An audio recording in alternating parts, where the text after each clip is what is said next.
مرحبا. میرے اہل سنت، آپ نے ملاحظہ کیا لوگوں کا مختلف انداز، کوئی خریداری کر رہا ہے تو کوئی جوش اور جذبے کے ساتھ لائٹوں کو اپنے گھر میں لگانے کے لیے لے کے جا رہا ہے، کوئی کس انداز میں، کوئی کس انداز میں جو ہے وہ ماہ میلاد کی تیاریوں میں مصروف ہے. آپ کی بارگاہ میں عرض یہ تھی کہ چراغاں کے حوالے سے ہماری رہنمائی فرما دیجئے کہ چراغاں کرنے میں کن کن چیزوں کا ہمیں احتیاط کرنی چاہیے، اور اس طرح جھنڈے، پرچم اور بینرز وغیرہ جو لگاتے ہیں، بعض اوقات اوپر کچھ چیزیں پرنٹ ہوتی ہیں، کچھ لکھائی ہوتی ہے تو وہ بے ادبی کی صورت بھی بن جاتی ہے. تو اس بارے میں ہمیں کیا کیا احتیاطیں کرنی چاہیے، اس حوالے سے ہماری رہنمائی فرما دیجئے. ماشاءاللہ، جذبات تو بہت ایسا ہے بھائیوں میں، عاشقان رسول میں. اب اس میں یہ کہ اول تو یہ خریداری کرتے ہیں، اس میں جھوٹ نہ بولیں، سچ بولیں. وہاں تو اتنے کا ملتا ہے، میں چھوڑ کے آپ کے پاس آیا ہوں، آپ تو یار یوں کر کے. اور بیچنے والے بھی احتیاط کریں، جھوٹ نہ بولیں، دھوکہ نہ دیں. اب بعض اوقات اتنی کمزوریاں ہوتی ہیں ان چیزوں میں کہ جیسے اب نالے پاک کے نقش کا یہ سیزن ہے، خوب یعنی کہ پرچیزنگ ہوتی ہے اس کی. یہ پن جو لگاتے ہیں نا، یہ پن بھی مطلب اس میں بعض اوقات اتنی کمزور ہوتی ہے کہ تھوڑا زور لگایا تو نکل گئی. اب لگ تو نہیں سکتی. اب سب کو اتنی سمجھ تو ہوتی نہیں کہ دوبارہ جائیں اس کے پاس. اور یہ جو دکانوں والے بیٹھے ہیں، یہ ٹانکے بھی غالباً لگا کر دیتے ہوں گے نا، ٹانکا کچھ پیسے لے کر تو وہ بچ جائے. لیکن اب ذرا ہر ایک دکاندار کے پاس تو پہنچے گا نہیں، کوئی کہاں رہتا ہوگا، کوئی کہاں رہتا ہوگا. ہر دکاندار کے پاس یہ ٹانکے لگانے کا سسٹم ہو یہ بھی ضروری ہے. جس کو پن اچھا نہیں لگاتے، پن کمزور لگاتے ہیں، پن کی نوک بھی آزمائش والی ہوتی ہے، وہ کپڑے میں جاتی نہیں ہے. تو یہ جو سیفٹی پن بولتے ہیں نا اس کو، جو بکسوا، یہ بکسوا جو ہوتا ہے نا، اس کی نوک بہت بہترین نوک ہوتی ہے. تو یہ اگر بکسوا لگائیں گے نا نالے پاک والے، یا آپ لیتے وقت بکسوے والی لینا تو خود ہی لگائیں گے. یہ بکسوا جو اسٹیل کا بکسوا ہوتا ہے، جو مطلب پیلے کلر کے اور یہ ہوتے ہیں نا، یہ بھی بعض اوقات وہ بکسوے نہیں ہوتے.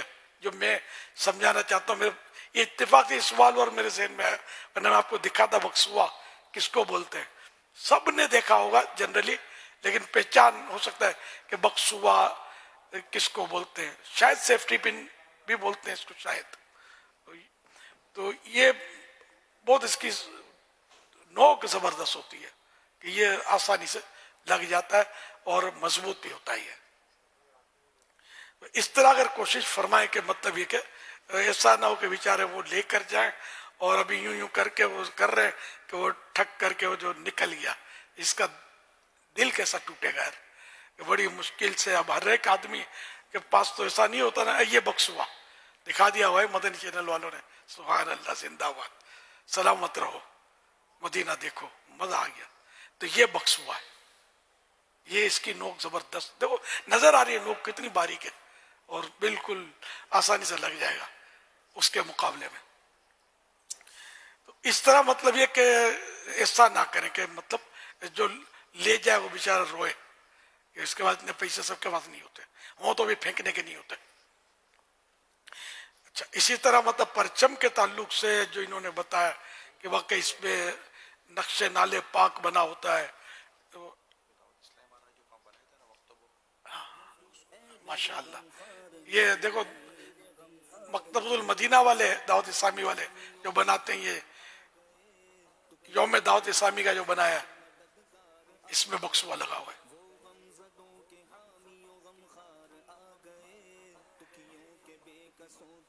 الحمدللہ. تو اس طرح بکسوا لگائیں گے تو انشاءاللہ اچھا لگے گا اور مضبوط اچھی طرح لگے گا بھی، اور ٹوٹنا بھی اس کا چانس نہیں ہوتا جنرلی. اچھا، جھنڈوں پر عید میلاد النبی صلی اللہ علیہ وسلم لکھا ہوتا ہے، کچھ نہ کچھ لکھائی ہوتی ہے، مقدس لکھائی، یا نالے پاک یا گنبد، سبز گنبد شریف. تو ان کا ادب رکھنا بڑا مشکل ہوتا ہے. بچے اس کو زمین پہ ڈال رہے ہوتے ہیں، بچے گھسیٹ رہے ہوتے ہیں. اچھا، بچوں کو نہیں پکڑنا آتا جھنڈا. بچوں کو یہ بیچارے سکھاتے تو ہوں گے، جو جب کلپ بناتے ہیں تو وہ ویسے تو عادت ہوتی نہیں ذرا، کلپ بنانے کے لیے اس کو سکھاتے ہوں گے کہ یوں یوں پکڑ اور یوں یوں ہلا. لیکن بچہ بچہ ہے، سمجھو خود ہلنا تو جانتا ہوتا ہے، باقی جھنڈے ہلانا ذرا آزمائش ہے، وہ یوں کر دیتا ہے، زمین پہ لہرا رہا ہوتا ہے. یہ بے ادبیوں کی صورت بنتی ہے. پھر یہ کہ گاڑ دیتے ہیں جھنڈا کہیں، یہ بھی، اور مکانوں پہ لگاتے ہیں تو جلدی اتارتے نہیں ہیں، تو یوں پھر بے ادبی اور اس کا شہید ہو جانا اور اس سے کچھ حصے نکل کر ہوا میں، تو اس طرح نہیں کرنا ہے. اور یہ جھنڈے بھی جب آپ لگائیں نا، یہ مطلب اس کی عام طور پہ یہ ہوتے ہیں 12 دن کے لیے، 13ویں دن پھر وہ صورت نہیں ہوتی. تو لائٹنگ جو کریں آپ گھر پہ، یہ جھنڈے لگائیں، تو یہ سب 12 دن کے بعد اتار لیں، اس کو محفوظ کر لیں، آئندہ سال آپ کو کام بھی آئیں گے. اسی طرح لائٹنگ بھی سمیٹ لیں. 12ویں رات ہمارے یہاں کہیں کہ 12ویں رات بھی لائٹنگ ہوتی ہے، لوگ دیکھنے کے لیے نکلتے ہیں. تو جہاں اس کا رواج ہے کہ اتنے بجے تک لوگ دیکھنے، 2 بجے تک، 1 بجے تک، تو اتنی دیر تک بھلے آپ اس کو جلتی رکھیں، بعد میں اس کو راتوں رات ہو سکے تو اتار لیں. اور عام راتوں میں بھی جو لائٹنگ تو رات کو ہوتی، دن کو نہیں ہوتی.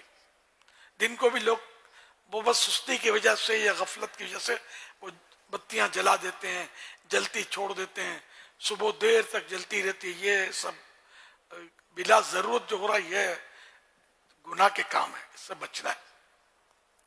تو رات کو جیسے جہاں چہل پہل زیادہ ہے، بھائی رات کے 1 بجے تک چہل پہل ہے، تو وہاں بھلے 1 بجے تک بتیاں جلتی رہیں. کہیں 10 بجے میں سناٹا ہو جاتا ہے، اور 10 بجے بتیاں بجھا دینی ہے. یہ جو چراغ ہے اس کو آف کر دینا ہے. کہیں 11 بجے تک ہے تو 11 بجے تک. باقی اب ضرورت کے بغیر بتیاں جلتی رکھنا تو یہ اسراف میں جائے گا، کہ اس سے مال ضائع ہوتا ہے نا، اس پہ مال خرچ ہوتا ہے، اور یہ وہ خرچ ہے جو ضائع ہو رہا ہے، کہ اس کا کوئی فائدہ نہیں ہے. کہ یہ لوگ دیکھیں اور فرحت حاصل کریں. سرکار صلی اللہ علیہ وسلم کی تعظیم اور محبت بڑھتی ہے، اس سے ہیبت پیدا ہوتی ہے کہ یہ کیسی ہستی ہے کہ کتنی صدیاں بیت گئیں اور آج بھی ان کے لیے اتنے چراغاں ہو رہے ہیں. یہ اگر آدمی غور کرے، غیر مسلم بھی غور کر کے، بعض اوقات ایسے واقعات ہیں مسلمان ہوئے ہیں جشن ولادت کو دیکھ کر، کہ ان کو اپنے نبی سے اتنی محبت ہے، اتنی صدیاں بیت گئیں لیکن اتنا ہی کرتے ہیں چراغاں. الحمدللہ. تو بس اتنی دیر تک کرنا ہے، زیادہ نہیں کرنا. اب آپ نے گھر کے اندر لائٹنگ کر دی اور سو گئے، کوئی بھی نہیں ہے، وہ جگمگا رہا ہے گھر کا حصہ اندرونی بھی، تو یہ جائز نہیں ہے، جو کوئی مقصد نہیں ہے نا اس کا.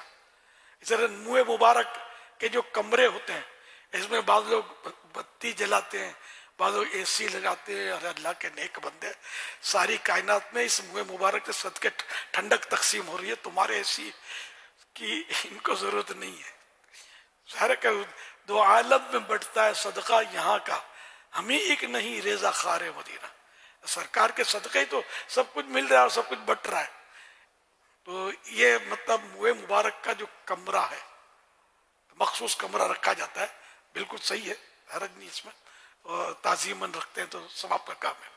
تو اس میں ایک بھی 0 کا بلب بھی ضرورت نہیں ہے تو نہیں جلنا چاہیے، نہ پنکھا، نہ مطلب یعنی کہ کوئی اور چیز، نہ اے سی. اب ضرورت کی صورت ایک تو یہ کہ لوگ آ رہے ہیں زیارت کر رہے ہیں، وہ بھی صورت ہے. آپ زیارت کر رہے ہیں، یہ بھی صورت ہے. یا یہ کہ اگر بالکل ہی اندھیرا کر دیتے ہیں تو کوئی کاکروچ یا اس طرح کے حشرات الارض جو ہوتے ہیں، وہ مطلب کچھ ایسی تبرکات کافی ہوتے ہیں نا، بعض تبرکات کھلے بھی ہوتے ہیں، تو یہ نہیں وہاں جا کر کوئی اپنا حساب کتاب کریں گے اور نقصان پہنچائیں گے. تو یہ کاکروچ جو ہوتے ہیں نا، یہ اندھیرے میں نکلتے ہیں، اجالے میں بھاگ جاتے ہیں. تو اس طرح کی کوئی ایسی حاجت ہے کہ کوئی اب چوہے وغیرہ کا پتہ نہیں ہے کہ یہ اندھیرے یا اجالے، یہ اجالے میں بھی ہوتے تو ہیں چوہے، بھاگ رہے ہوتے ہیں. تو یہ اگر میں نے ضرورت ہے تو بتی جلا سکتے ہیں، 1 نہیں 100 جلائیں جتنی ضرورت ہے. اور ضرورت نہیں تو ایک بھی کیوں.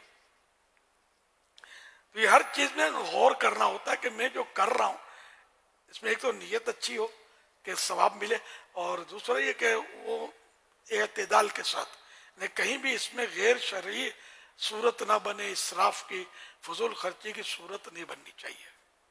ہاں باقی اتنا چراغاں ہو رہا تو کوئی بولے کہ یار یہ فضول خرچی ہے، یہ فضول خرچی نہیں ہے، اسراف جو ہے نا، یوں سمجھ لو کہ لا اسراف فی الخیر،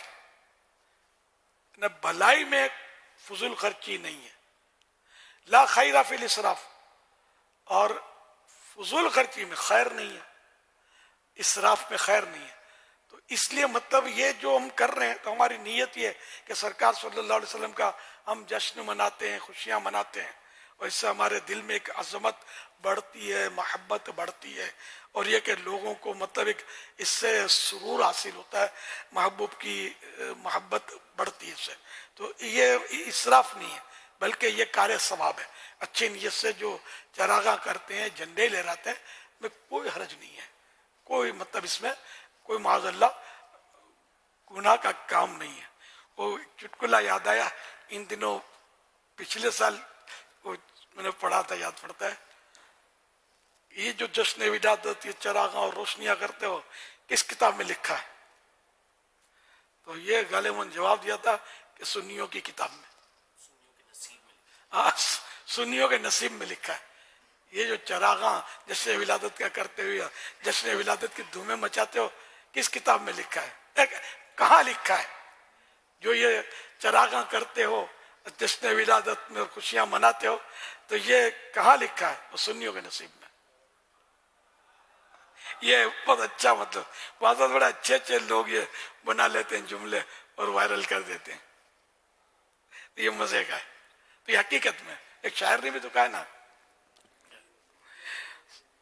میرے آقا کی مدح سرائی اہل سنت کے حصے میں آئی. مدح من تعریف، نعت خوانی. میرے آقا کی مدح سرائی اہل سنت کے حصے میں آئی. بگڑی آقا نے سب کی بنائی، ہم بھی قسمت جگائے ہوئے ہیں.